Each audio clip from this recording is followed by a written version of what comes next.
Hi guys, और क्या हाल है? सब बढ़िया। अब तो तुम्हारा भाई आ गया, फिजिक्स की बिल्कुल चिंता करने की जरूरत नहीं है। ठीक है। सबसे पहले हम पढ़ेंगे इलेक्ट्रोस्टैटिक्स। इलेक्ट्रोस्टैटिक्स का मतलब क्या है? Study of charge at rest is known as electrostatics. समझ रहे हो? जब चार्ज पार्टिकल कहीं पर रुका हुआ रखा हुआ है, उसकी जो पढ़ाई हम करेंगे उसको कहते हैं इलेक्ट्रोस्टैटिक्स। उस ब्रांच को कहते हैं इलेक्ट्रोस्टैटिक्स। ये ब्रांच है, बहुत सारी ब्रांच होती हैं, उनमें से एक ब्रांच है इलेक्ट्रोस्टैटिक्स। अगले चैप्टर में हम पढ़ेंगे मूविंग चार्ज पार्टिकल के बारे में। समझ रहे हो? और फिर इसके बाद आता है इलेक्ट्रिक चार्ज। जब हम चार्ज की स्टडी कर रहे हैं रेस्ट पर, तो चार्ज है क्या ये हमें जानना जरूरी है कि नहीं? समझो चार्ज क्या है। Charge is the intrinsic property. मतलब चार्ज जो है ना, जैसे सराउंडिंग में, अपने सराउंडिंग में देखो, आसपास सारी चीज़ें जो है ना एटम से मिलके बनी हुई हैं। एटम से मिलके बनी हुई हैं। उसमें क्या है कि एटम्स सारे मिलके बने हैं इलेक्ट्रॉन और प्रोटॉन के। प्रोटॉन तो बाउंडेड हैं, न्यूक्लियस के अंदर हैं, न्यूक्लियस में। ठीक है। तो जो इलेक्ट्रॉन है ना, उनको बाहर निकालने के बाद जो चार्ज क्रिएट हो रहा है ना, वो उसकी इंट्रिंसिक प्रॉपर्टी है। Intrinsic charge is the intrinsic property. Charge can neither be created nor be destroyed. Charge को बनाया नहीं जा सकता, ना खत्म किया जा सकता है। चार्ज एक मटेरियल के अंदर की प्रॉपर्टी है। वो इलेक्ट्रॉन निकाल दोगे तो क्रिएट हो जाएगा। समझ रहे हो? जैसे मैंने इसमें से एक इलेक्ट्रॉन निकाला, इस पेपर को दे दिया मैंने, इस पेपर को दे दिया इलेक्ट्रॉन, तो इस पे नेगेटिव चार्ज, इस पे पॉजिटिव चार्ज, दोनों पे equal and opposite charge create हो जाएगा। समझ रहे हो? जितने इलेक्ट्रॉन इससे निकलेंगे उतने इसको दे दिए मैंने, तो दोनों पे equal and opposite charge create हो जाएगा। अगर इस पे पॉजिटिव है तो इस पे नेगेटिव। आर यू अंडरस्टैंडिंग और नॉट? इंग्लिश ज़्यादा नहीं आती मुझे, पर फिर भी ट्राई कर रहा हूँ आप लोगों के लिए। फिजिक्स मैंने आज तक कभी टीचिंग नहीं की, ट्राई कर रहा हूँ आप लोगों के लिए। इस बात पे एक लाइक तो कर ही देना यार। ठीक है, इलेक्ट्रिक चार्ज हमारा हो गया। इलेक्ट्रिक चार्ज के बाद एक क्वेश्चन पूछना चाहूंगा मैं आप लोगों से। Can a charge body B neutral? मैं क्या कह रहा हूँ? ऐसा हो सकता है कि बॉडी पर चार्ज हो और वो न्यूट्रल हो। चार्ज तो हो उसके पास लेकिन न्यूट्रल हो, ऐसा हो सकता है? कमेंट करके मुझे जरूर बताइएगा। ठीक है। Neutral body,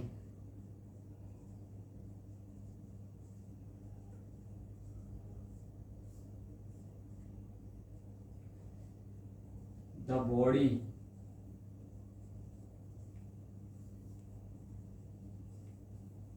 that has net charge zero।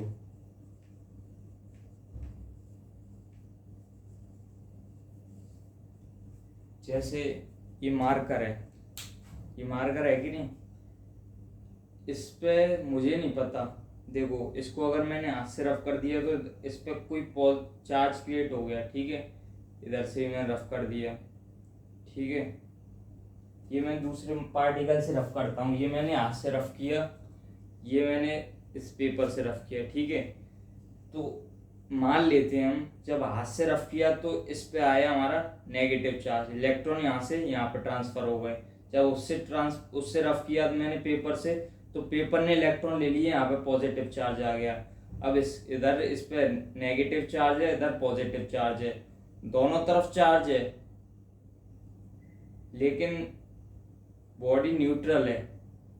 Neutral हो सकती है, ये नहीं कह रहा मैं न्यूट्रल है, क्योंकि चार्जेस की हम कह नहीं सकते हैं पॉजिटिव है नेगेटिव। वो तो मैं ले रहा हूँ, इमेजिन कर रहा हूँ। आप भी इमेजिन करके देखो, इधर भी चार्ज हो सकता है, इधर भी चार्ज हो सकता है, दोनों तरफ इक्वल एंड अपोजिट चार्ज हो गया, तो न्यूट्रल हो सकती है बॉडी। समझ रहे हो? The body can be neutral with a charge. Charge होने के बावजूद बॉडी पर नेट चार्ज जीरो होना चाहिए, जब बॉडी न्यूट्रल होती है। समझ रहे हो?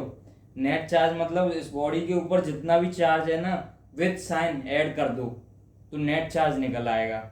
जब नेट चार्ज 0 होगा ना तो बॉडी न्यूट्रल होगी। लिख दिया था body that has net charge 0। Net charge समझ गए ना कि और समझाने ये होता है। ठीक है चलो आगे बढ़ते हैं।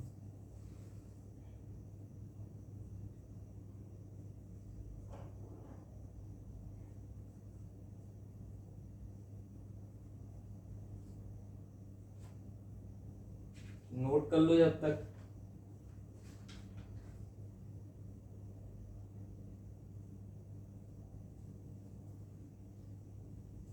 समझ गए दो तरह की बॉडी। चार्ज के बारे में अगर चार्ज को क्लासिफाई करें हम तो ये दो तरीके का होता है।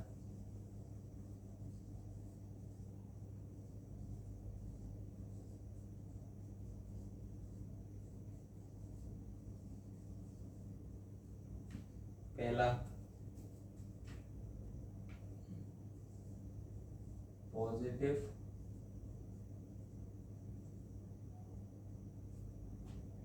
दूसरा नेगेटिव। पॉजिटिव चार्ज को एंशिएंट टाइम पे विटर्स किया कहा जाता था। अगर याद रख सको तो अच्छी बात है, वरना ऐसा कोई इम्पोर्टेंट नहीं है। अगर याद रख सको, अगर आपकी मेमोरी साफ हो तो याद रख सकते हो, बढ़िया है नॉलेज के लिए। दूसरा है नेगेटिव।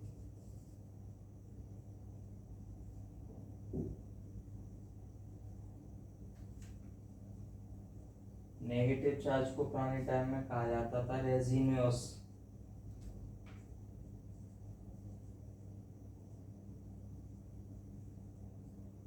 ठीक है, दो तरह के चार्ज हैं, अभी इनको हम डिटेल में पढ़ेंगे थोड़ा सा।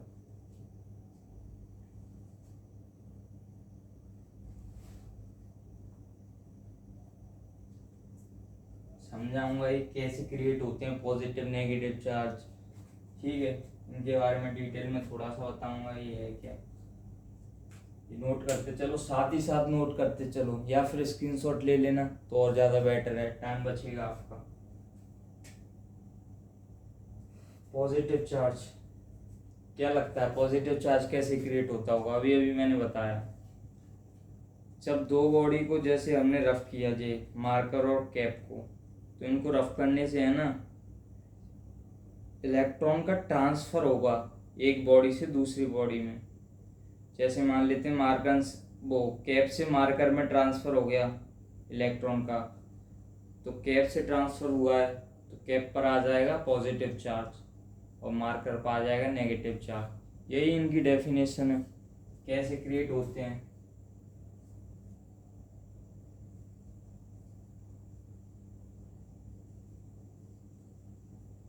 By transfer of electron positive charge create होता है, बाय गेनिंग ऑफ इलेक्ट्रॉन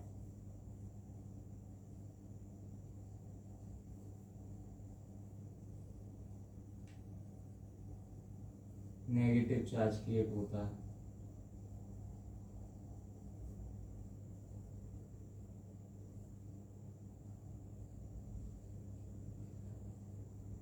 ठीक है, पहले बेसिक्स क्लियर करना जरूरी है।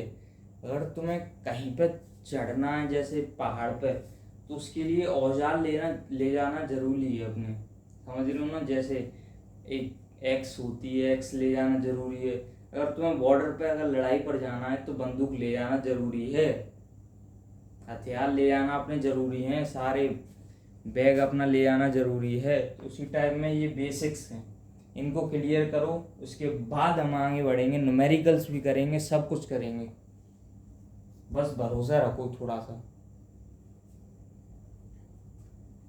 नोट कर लिया? अब हम पढ़ेंगे quantization of charge.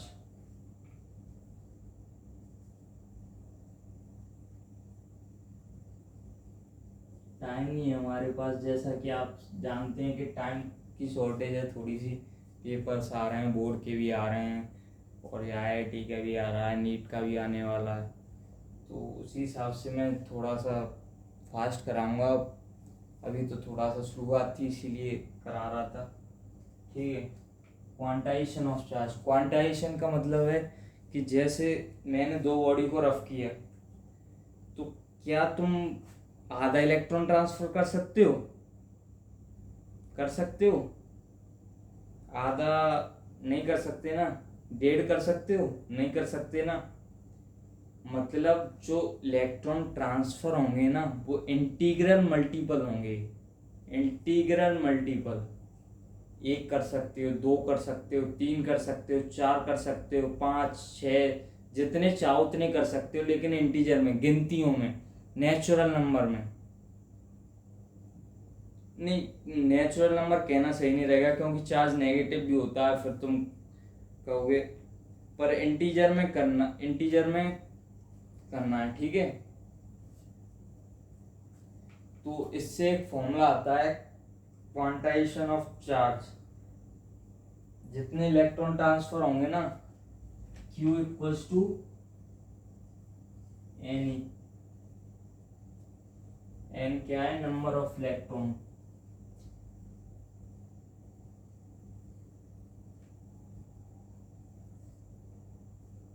Always integer.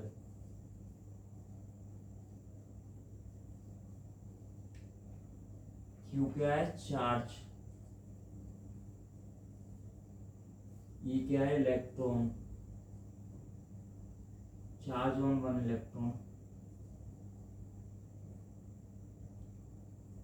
Charge on one electron. ठीक है, चार्ज ऑन वन इलेक्ट्रॉन कितना हो सकता है? बताओ, कमेंट करके बताना। ठीक है, charge on one electron comment करके जरूर बताना। ये फॉर्मूला ध्यान रखना है। यहाँ पे सबसे मेन चीज जो है ना, ये है एन। एन हमेशा इंटीजर होगा, ये चीज याद रखना बस। और तो तुम याद रख लोगे, मुझे पता है। इतने तो अच्छे हो गए शायद, भरोसा है मुझे। मैथ के स्टूडेंट हो तो लेट इट बी। मैं तो भाई मैथ का स्टूडेंट रहा हूँ, तो मैं तो लेट कर लेता हूँ कि तुम्हें समझ में आ रहा है और इतना याद कर लोगे तुम। ठीक है, हमारे सर कहा करते थे, सर कहते थे हमारे कि तुम मैथ के स्टूडेंट हो, लेट कर लो, आ जाएगा। तुम्हें नहीं आ रहा है तो आ जाएगा, लेट कर लो अभी। Let it be x, math का बेसिक से कॉन्सेप्ट। ठीक है, डस्टर यार, डस्टर की व्यवस्था नहीं दिख रही है यार।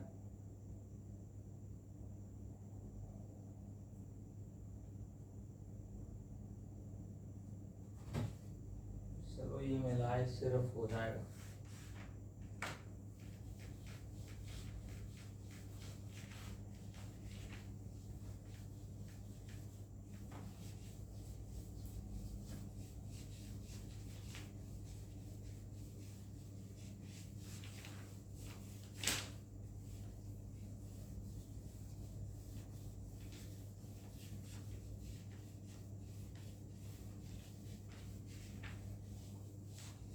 ये सिर्फ और सिर्फ 12th का सिलेबस करा रहा हूँ मैं अभी फिलहाल में। ठीक है, ये चीज़ ध्यान रखना। कभी तुम लोगों ने यार मस्ती करी है? हम तो भाई बहुत करते हैं। अपने टाइम पे जब हमने 12th करी थी, बहुत मस्ती करते थे अपने दोस्तों के साथ। जब हमारे टीचर्स पढ़ाते थे, जब हम पानी की बोतल लेके चले आते थे क्लास से बाहर, हमें अब भी याद है। और स्कूल का पूरा राउंड मार के आते थे, आधा भी नहीं, पूरा राउंड। जब टीचर पकड़ लेता था तो यूं कहते थे कि सर ने काम से भेजा है, इन टीचर को लाने के लिए, उन टीचर को लाने के लिए। बहुत बहाने बनाते थे यार।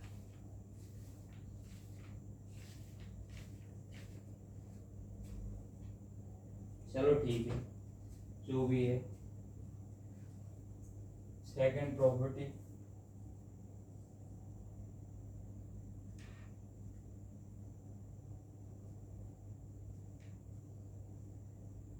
जो चार्जेस हैं वो किसके द्वारा गिवन दिए गए थे?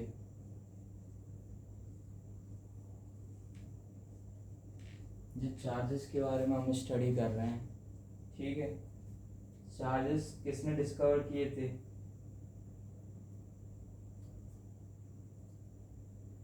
ड्यूफे ने डिस्कवर किए थे।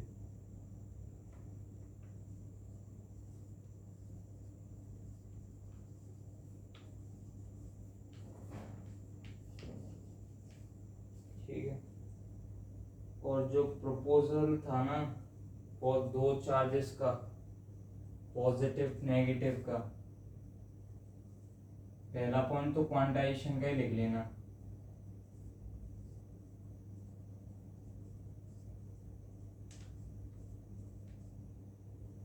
और तीसरा जो चार्जेस का था ना, पॉजिटिव और नेगेटिव का, जो वो दिया था उन्होंने, जो किसने दिया था पता है तुम्हें? ये बेंजामिन फ्रैंकलिन ने दिया था, बेंजामिन फ्रैंकलिन ने।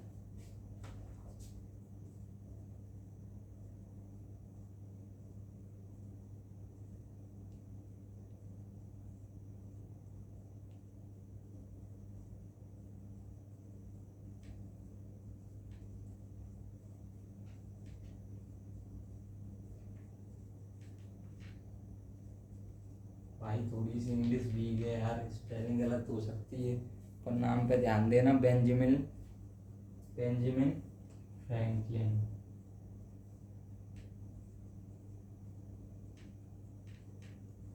मतलब मैं जो पढ़ा रहा हूँ ना, तुम ये नहीं कह सकते हो कि इससे ज़्यादा किसी ने पढ़ाया है, समझ रहे हो? ये नहीं कह पाओगे, ये मौका मैं दूंगा ही नहीं तुम्हें। बस मैं जो कह रहा हूँ वो करते चलो।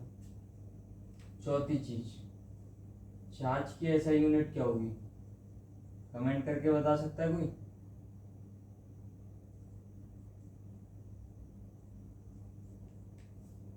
जल्दी बताओ।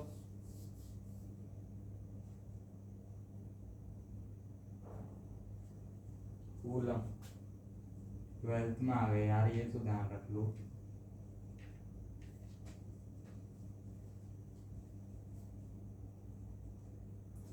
कूलम की एक यूनिट और होती है, अगर तुमने पढ़ा हो, वो Q equals to I T वाला फॉर्मूला, तो इससे हम कूलम जे करंट होता है एम्पियर इंटू सेकेंड, ये टाइम होता है। अगर नहीं पढ़ा है तो आगे पढ़ाऊंगा मैं, तुम टेंशन मत, टेंशन तो बिल्कुल लेनी नहीं है, खुश दिल।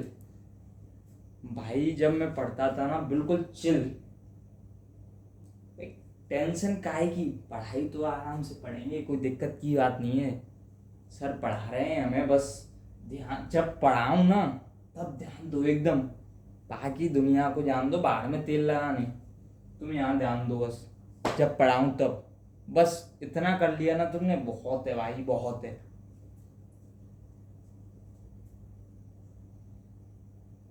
सीजीएस यूनिट क्या होगी, कोई कमेंट करके बताएगा? किसी ने सही बताई तो मैं मान जाऊंगा भाई, कोई फिजिक्स का स्टूडेंट है इसमें।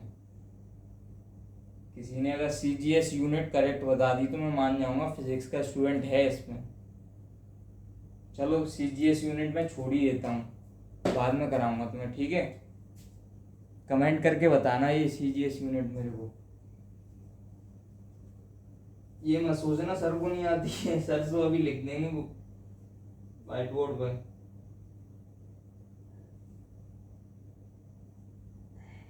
स्टेट कूलम सुना है कभी?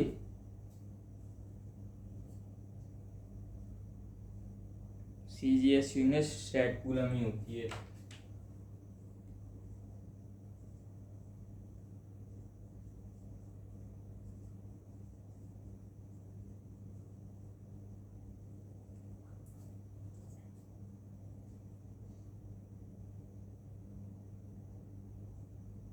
रिलेशन कूलम और उसमें क्या रिलेशन होता है?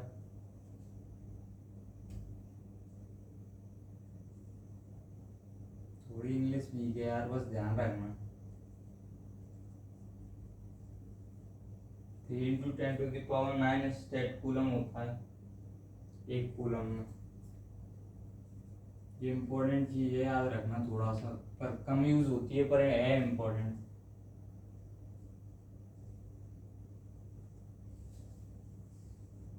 ठीक है, ये चीज ध्यान रखना।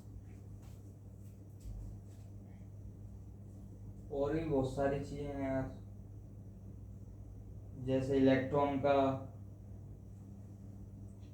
चार्ज कितना होता है ये याद ही होगा तुम्हें, 1.6 -1.6 इंटू 10⁻⁻19 कूलम। मास कितना होता है इलेक्ट्रॉन का, 9.1 इंटू 10⁻31 kg। और भी बहुत सारी चीज़ें, और जैसे जैसे प्रोटॉन का मास कितना होता है, 1.6 इंटू 10⁻⁻19 कूलम चार्ज होता है, 1.6 इंटू 10⁻⁻19 पॉजिटिव का होता है प्रोटॉन का, ठीक है। मास कितना होता है, 1.6 इंटू 10⁻27 kg। और अल्फा पार्टिकल का चार्ज कितना होता है, 2 टाइम्स होता है प्रोटॉन का, और मास कितना होता है, 4 टाइम्स ऑफ प्रोटॉन। न्यूट्रॉन का मास चार्ज कितना होता है, इलेक्ट्रॉन वो प्रोटॉन के बराबर, और चार्ज कितना होता है, वो मास कितना होता है, 2 टाइम्स ऑफ प्रोटॉन, ठीक है। और पॉजिट्रॉन का चार्ज कितना होता है, प्रोटॉन के बराबर, मास भी इलेक्ट्रॉन के बराबर, मास इलेक्ट्रॉन के बराबर होता है। ये चीज तुम पॉजिट्रॉन में ध्यान रखना, मास इलेक्ट्रॉन के बराबर होता है, ठीक है। देखो मैं ट्रिक बताता हूँ तुम्हें, जैसे ऐसे याद करो, इलेक्ट्रॉन का याद कर लिया तुमने, प्रोटॉन का याद कर लिया, फिर सब जैसे अल्फा पार्टिकल और न्यूट्रॉन, ये तो प्रोटॉन के टर्म्स में, जो पॉजिट्रॉन है ना वही सिर्फ इलेक्ट्रॉन के टर्म्स में हो, mass of positron is equals two electron, ठीक है। और भी यहाँ थ्योरी कंप्लीट होने के बाद तुम्हें न्यूमेरिकल्स कराता हूँ। चलो एक न्यूमेरिकल करो तुम यार।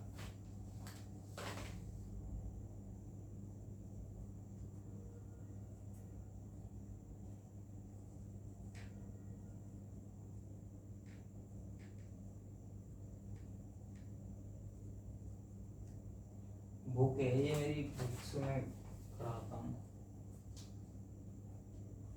बढ़िया बढ़िया क्वेश्चन तुम्हारे लिए छांट के टिक करके लेके आता हूँ, और क्या पता है कितनी मेहनत करनी पड़ती है।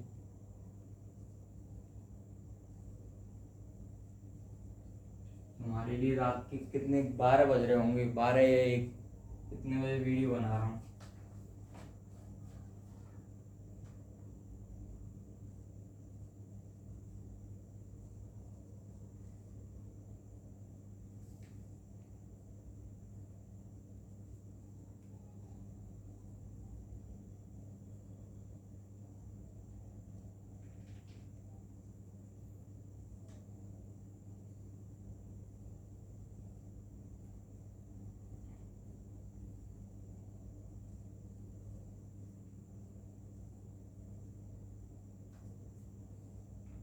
ये part,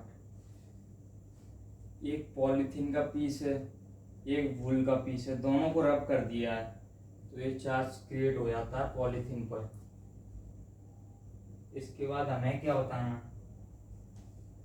S calculate the number of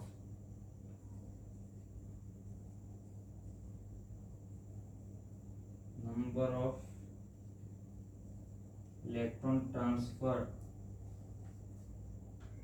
किधर से किधर इलेक्ट्रॉन ट्रांसफर हुए हैं ये बताना है। आसान सा सवाल है, मैंने अभी बताया। जिस पे इलेक्ट्रॉन ट्रांसफर हुए होंगे वो नेगेटिव, और जिससे ट्रांसफर हुए होंगे उस पर पॉजिटिव चार्ज आएगा।